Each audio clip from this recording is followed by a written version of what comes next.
അല്ലേ? ആദ്യത്തെ വിഭാഗത്തിലുള്ള കാര്യത്തിൽ അങ്ങനെ കാണാം. ഹഖായിഖുൽ അശ്യാഇ സാബിതത്തുൻ, സാധനങ്ങളൊക്കെ ഉണ്ട്. മുന്നേ അത് ഉറപ്പിക്കാം, അവരുടെ വിഷയം കൊണ്ട് കഴിയുത്രേ. അതുകൊണ്ട് പറഞ്ഞു ഹഖായിഖുൽ അശ്യാഇ സാബിതത്തുൻ, സാധനങ്ങളെല്ലാം ഉണ്ട്. ടേബിളുണ്ട്, മനുഷ്യന്മാരുടെ അടുത്ത ആളുണ്ട്, ഇതെല്ലാം ഉണ്ടല്ലോ, ഇതെല്ലാം ഉള്ളത് തന്നെ. ഇങ്ങനെ ഉണ്ട് എന്ന് പറഞ്ഞവരോട് ഞങ്ങൾക്ക് സംസാരിക്കാം. മഹാന്മാർ പറഞ്ഞു അവർക്ക് എന്ത് മരുന്ന്, അങ്ങനെ പറഞ്ഞവർക്ക് എന്ത് മരുന്ന്? മരുന്ന് എന്തുമില്ല, തീയിലിടണം. നല്ല തീ കിട്ടി ചൂട് തട്ടണം, തീ ഇടണം. ഇട്ടിട്ട് ഉണ്ടോയില്ലേ അങ്ങനെ സമ്മതിക്കും. ആ സമ്മതിക്കോട്ടോ ഇടണം.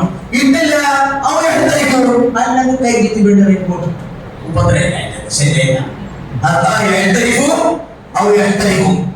അങ്ങനെ പണ്ഡിതന്മാർ പറഞ്ഞു അങ്ങനത്തവർക്ക് അതെന്നെ വരുന്നതാണോ എന്നിട്ട്. ഏതായാലും നമ്മുടെ സമയത്തുള്ള അങ്ങനെ തോന്നലൊന്നുമല്ല. നമുക്ക് അള്ളാഹിനോട് പിന്നെ സംസാരിക്കാം. ഇതെല്ലാം ഉണ്ടെന്ന് കാര്യം ഉറപ്പാണ്. ഈ കാണുന്ന വസ്തുക്കളും ഭൂമിയും പ്രപഞ്ചവും